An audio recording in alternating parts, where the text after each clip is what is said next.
르몽드 디플로마티크를 말랑하게 읽어보는 시간, 말랑드입니다. 안녕하세요. 와, 안녕하세요. 입춘이에요. 네, 맞아요. 좋습니다. 오늘 입춘인데 한파주의보가 정말 너무 추운 것 같아요.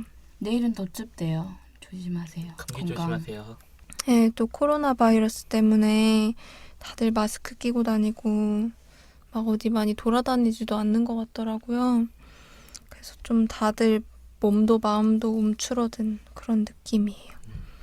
여러분 코로나 바이러스 전염 안 될 수 있도록 주의하시고 모두 마스크를 생활화하도록 합시다.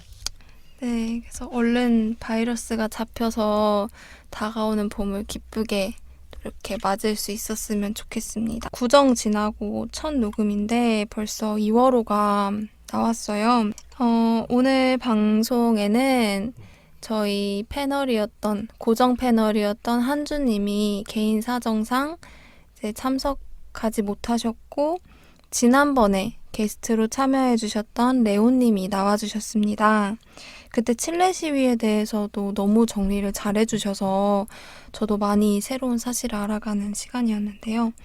오늘도 중남미 관련 기사로 발제를 준비해 주셨다고요? 제가 아르헨티나 대선에 관련해서 발제를 준비했습니다. 네, 기대하겠습니다. 저희 일부에서 발제할 기사는 바로 아주 핫한 기사예요. 2월호에서 주목할 만한 기사인데요. 미국 사법부가 정한 서로 다른 목숨의 무게라는 기사입니다. 이 기사는 미국 사법부의 손해배상금 산정 기준에 관한 글입니다. 먼저 기사의 내용을 간단히 요약해 드리면 이제 한 여성의 이야기가 사례로 나오는데요. 니키 허넨데즈 애덤스라는 인물이 2011년에 리모델링을 한 뉴욕의 한 아파트로 이사를 하게 됩니다. 이때 그는 임신 중이었는데요.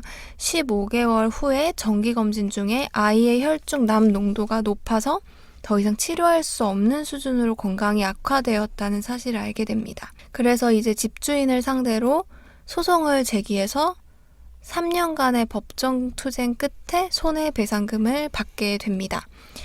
이때 손해배상금 액수를 놓고 이제 문제가 생겼는데요. 이 액수를 어떻게 정할 것이냐. 보통은 피해자의 임금, 피해자의 경제활동 가능 연수, 기대 수명 등을 참고해서 액수를 정하게 되는데 이 과정에서 자연스럽게 이제 차별적 요소가 보상금에 반영될 수밖에 없는 거죠. 애덤스의 그 뱃속에 있는 아들의 경우에는 히스패닉이기 때문에 집주인 측의 변호사가 아이의 인종을 이유로 높은 보상금을 벌 수 있을 정도의 학력과 경력을 갖지 못할 것이기 때문에 기존의 원고 측 변호사가 제시했던 보상금의 더 낮은 금액을 제시를 합니다. 근데 당시에 판사가 미국 법원으로서는 이례적으로 배심원단에게 인종적인 요소를 배제할 것을 요구를 해요. 하지만 어머니의 학업 수준, 거주지, 가족 등의 특정 요인들을 고려해서 배상금을 산정하라고 말합니다. 결국에 배심원단은 이제 원고 측 변호사가 제시한 금액보다는 적고 집주인 측 변호사가 제시한 금액보다는 많은 190만 달러를 보상 금액으로 결정하게 됩니다. 보통의 미국 법원은 손해배상금을 산정할 때 피해자의 성별, 인종, 사회적 지위를 고려하는 것을 인정해주고 있습니다. 사회적 지위가 비슷한 상황에서 동일한 피해를 입었을 때 여성과 소수민족이 남성과 백인보다 보상금을 적게 받게 되는 것이죠. 그런데 이 기사를 쓴 필자는 보상금을 산정할 때 이렇게 사회적 배경과 인종, 성별을 고려하는 것이 피해자들의 고통을 가중시키는 행위라고 비판합니다. 왜냐하면 소수민족은 대체로 가난하고 가난한 사람들이 거주지 선택의 자유가 부유한 사람에 비해 적기 때문에 납에 노출될 확률이 높은, 그러니까 열악한 거주지에 돈이 없으니 아쉬운 대로 입주해서 살 확률이 높다는 것이죠. 그래서 이렇게 보상금을 이런 요인들을 고려해서 산정할 경우에 기업들이 위험 산업 시설들을 취약 계층이 사는 그런 열악한 좀 동네에 집중 배치하고 설치할 수 있다. 이걸 오히려 부추기는 것이 될 수 있다라고 문제 제기를 합니다. 이게 논의가 되면서 2016년에 민주당 소속 상원 의원들이 공정한 산정법이라는 것을 발의를 했는데요. 법안이 통과되지는 못했다고 해요. 또 작년 4월에는 시민권 보호단체에서 이렇게 보상금 산정할 때 인종과 성별 데이터 반영 공식적으로 금지해라 라고 공개 서한을 국립법의학회에 보냈는데 거절을 당했습니다. 근데 이제 필자는 법안이 통과되지 못했지만 이 문제에 대한 공적인 논의의 장이 열렸다는 점에서 진일보했다고 평가할 만하다라고 말합니다. 하지만 여전히 손해배상금을 산정할 때 인종이나 성별, 지금 현재 문제 삼은 요소죠. 이거 외에도 사회적 지위를 고려하는 것도 필자는 문제라고 생각하는데 이것에 대한 문제 제기는 여전히 미미한 상황이다라고 말하며 글을 맺고 있습니다. 그래서 저는 이 문제에 대해서 같이 얘기해 볼 만한 그 토론 질문을 가져와 봤는데요. 먼저는 이게 납득이 가시는지 좀 질문을 하고 싶어요. 저는 읽으면서 정말 이해가 가지 않았거든요. 왜냐하면 동일하게 피해를 입었는데 내 자녀, 부유층, 백인의 자녀는 더 많은 보상금을 받고 가난하고 소수민족인 사람의 자녀는 더 낮은 보상금을 받는다는 것이 피해는 동일한데 어떻게 그게 가능한 것인가라는 생각이 들었어요.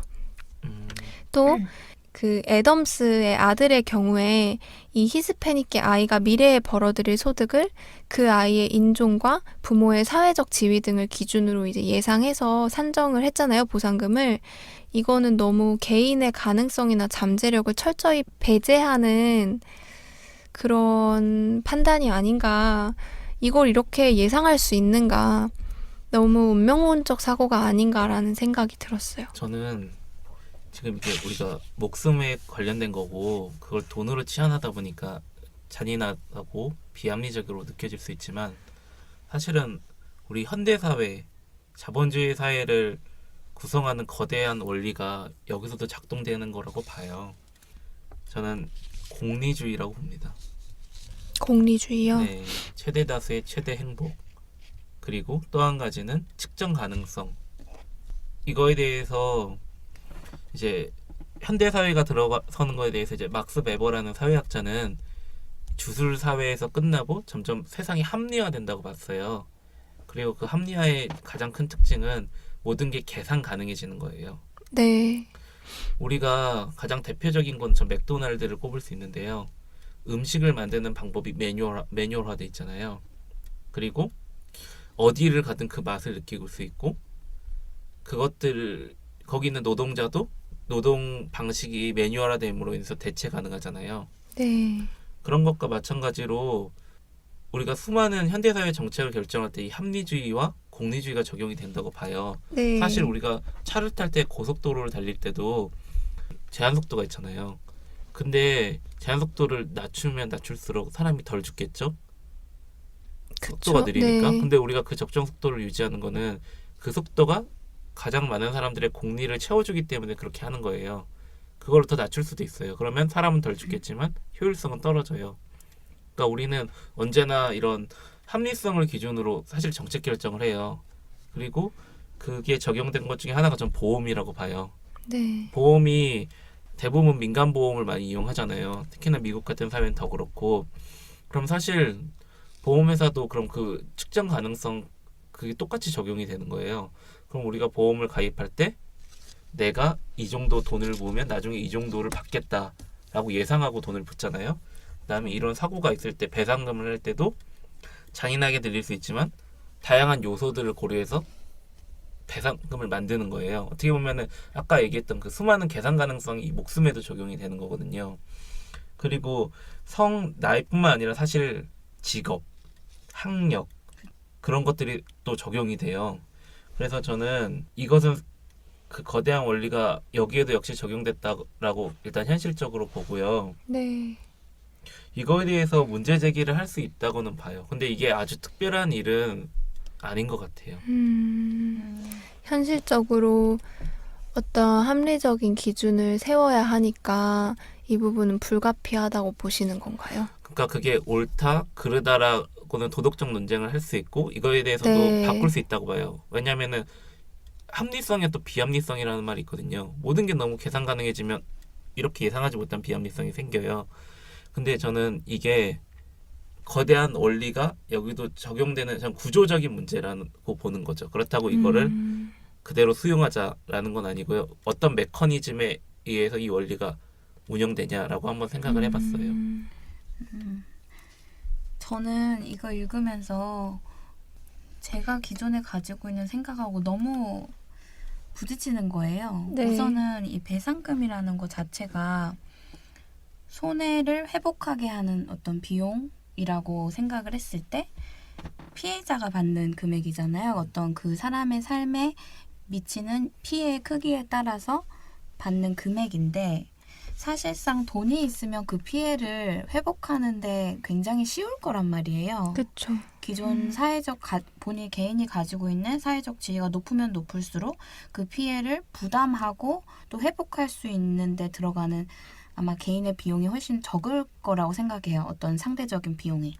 그런데 뭐 저소득층이라든지 기존의 사회적 지위가 낮은 계층의 경우에는 작은 피해에도 사실 굉장히 그 사람의 삶이 흔들리게 되어 있거든요. 네. 예를 들면 일용직 노동자다. 근데 그 사람이 얻는 소득의 어떤 절대적인 액수는 물론 뭐 의사나 어떤 전문직보다 더 적겠죠. 훨씬 적은데 하지만 그 사람한테는 회복할 수 있는 가능성이 굉장히 적어지는 거거든요. 그 일용직의 자리가 없어졌다고 생각했을 때. 그러면 저는 그런 어떤 차원에서 우리가 접근을 해야 되는 게 아닌가.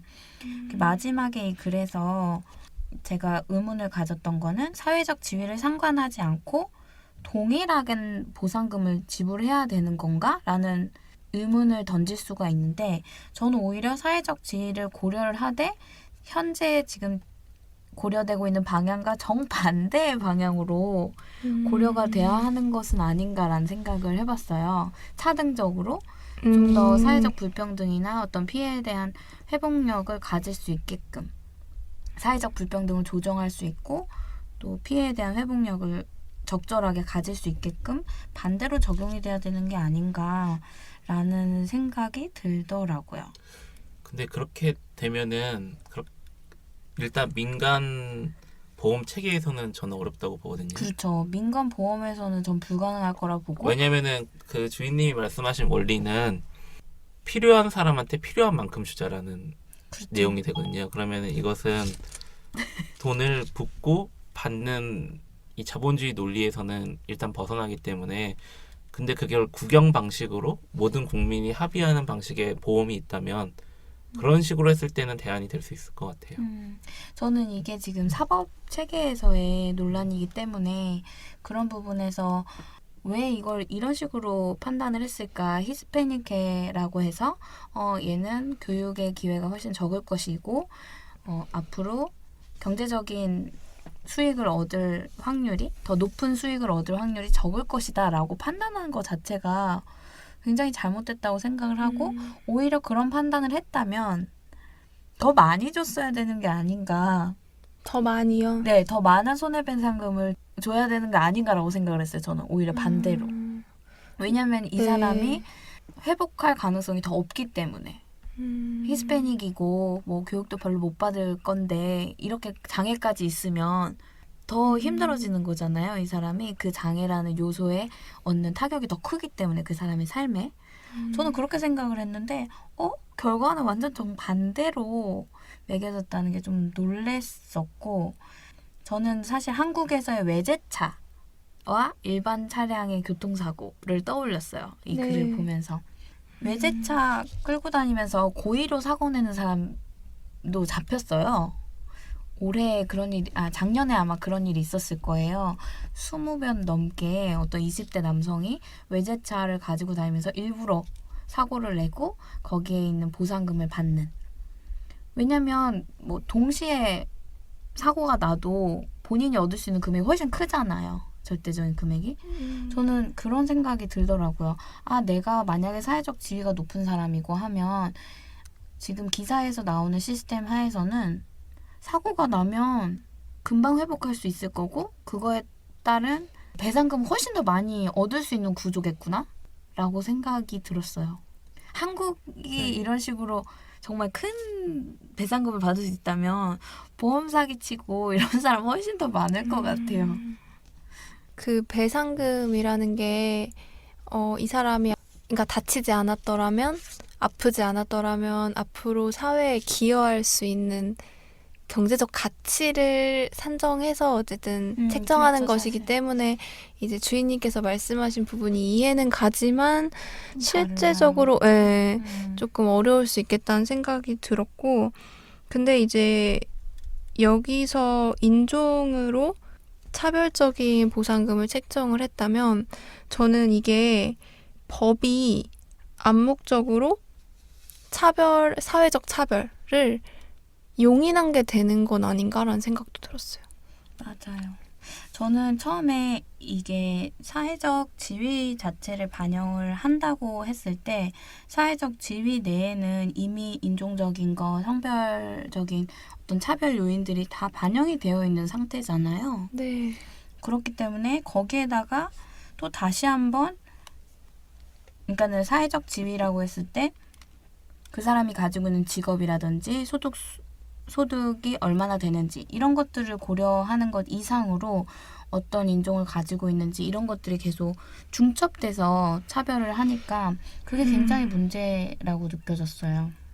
그리고 되게 재미있는 얘기가 나왔는데 손해배상금 산정 시에 인구통계 도표를 고려한다는 점이 기업으로 하여금 가난한 사람들이나 비백인들이 사는 지역에 위험 사업을 집중할 수 있도록 부추길 수 있다라는 지적을 했던 게 있었는데 우리나라에도 제가 얼마 전에 PD수첩이었나요? 우리가 아파트를 살 수 없는 이유라는 거에 대해서 네. 나온 보도를 봤어요. 우리나라 국회의원들이 다 지역구 의원들이잖아요. 네. 그런데 그들의 집은 대다수가 강남에 있다는 거죠. 그 지역에 없고요. 네. 표는 다 자기네 지역구에서 받아가지고 국회의원이 됐는데 자신의 녹봉은 각 지역구에서 나오고 있는데 집은 다 강남에 몰려 있대요. 이게 몇 퍼센트였는지 제가 정확히 기억이 안 나네요. 근데 상당한 수준이었어요. 그 사람들의 지역구와 전혀 상관이 없이. 보도에선 이런 말 하더라고요. 세금을 다 같이 내서 강남에 지하철을 내주었고 좋은 학군을 형성해 준 거다. 근데 사실 이 사법부라는 거 자체가 어쨌든 모든 사람들이 세금으로 구성이 되는 거고 유지가 되는 곳인데 favor 주는 거잖아요. 아니, 흑인이나 유색인종에게 차별을 주는 것도 맞지만 백인에게 좋은 조건을 주는 거니까. 근데 저는 이게 사실 특권이라고 생각하진 않고 우리가 이 메커니즘을 바꾸지 않는 한 이혼 문제라든지 다른 문제에서도 계속 배상금 문제는 나올 거예요. 왜냐하면 어쨌든 돈을 줄 때 측정 원리를 적용하는 순간 이 목숨 말고도 다른 수많은 모든 게 다 꼬이게 돼요. 그래서 그렇죠. 저 같은 경우는 그러면은 이것은 또 정할 수 있는 것 같아요. 예를 들어 절대적 도덕률은 이제 칸트가 얘기한 정원 명령 같은 거거든요. 예를 들어 정원 명령 시스템을 도입하지 않는 한 이 문제는 계속 간다고 봐요. 예를 들어 모든 시스템을 똑같이 통합해서 사람이 죽었을 때는 10억의 돈을 무조건 지불한다. 이런 식으로 룰을 바꾸지 않는 이상 저는 이걸 약간 고친다고 해서 그렇죠. 이 문제가 근원적으로 달라지진 않을 거라고 봐요. 그리고 그거 바꾸는 데 있어서는 구성원들의 합의? 이게 가장 그렇죠. 중요하겠죠. 우리가 사람의 목숨을 측정할 거냐 말 거냐 이것도 사실 전 합의라고 보거든요. 네.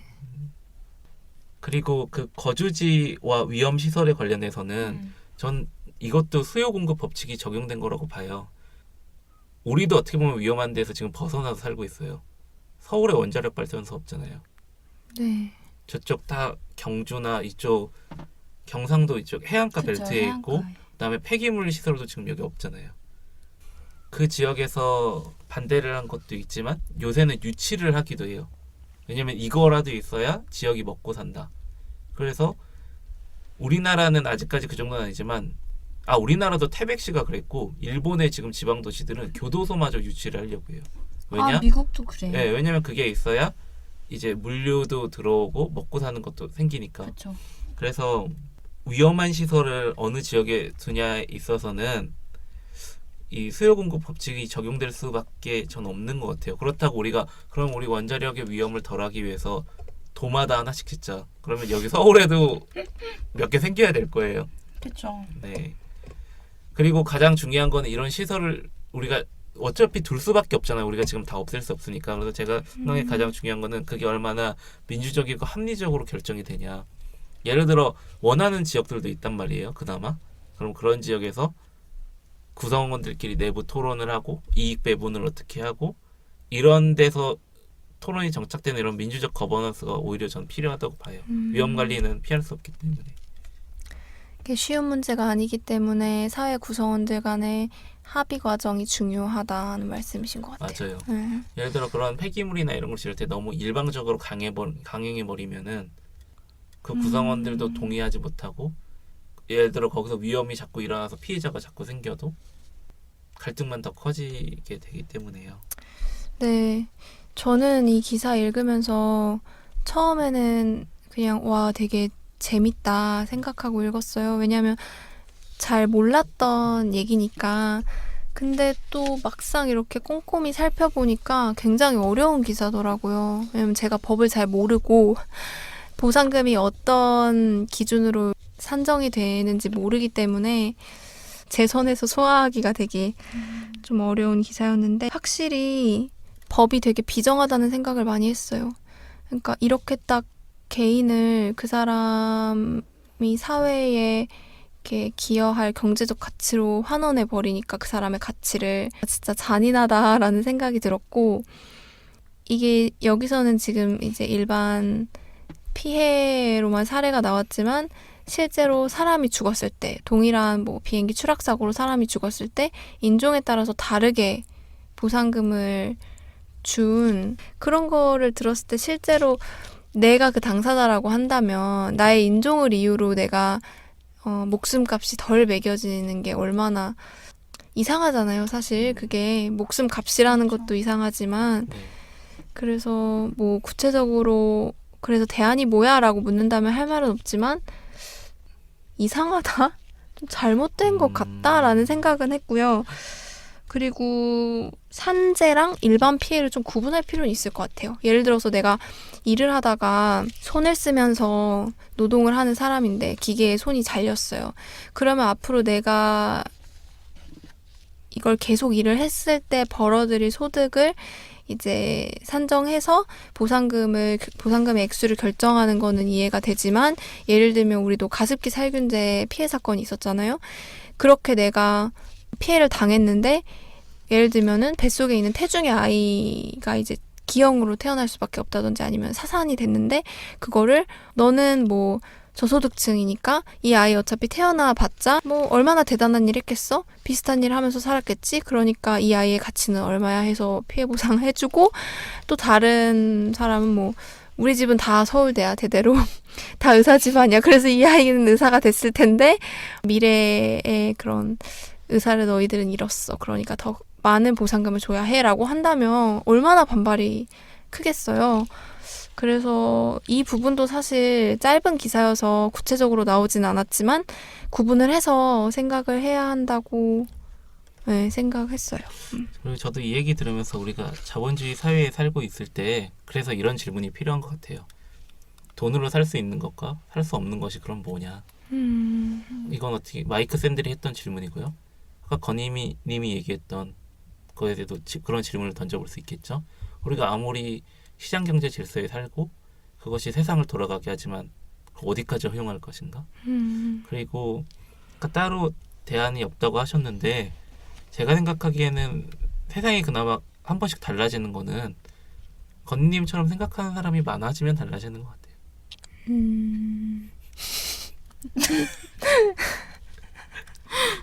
어렵네요. 네.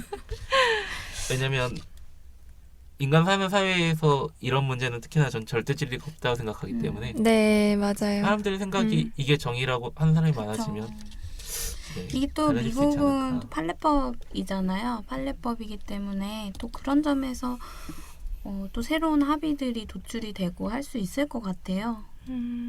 네.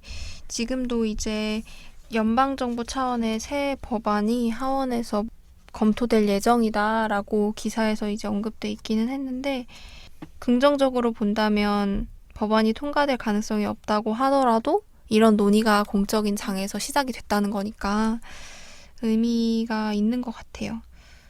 네. 저희 일부 기사는 미국 사법부가 정한 서로 다른 목숨의 무게, 미국 사법부의 손해배상금 산정 기준에 관한 글이었고요.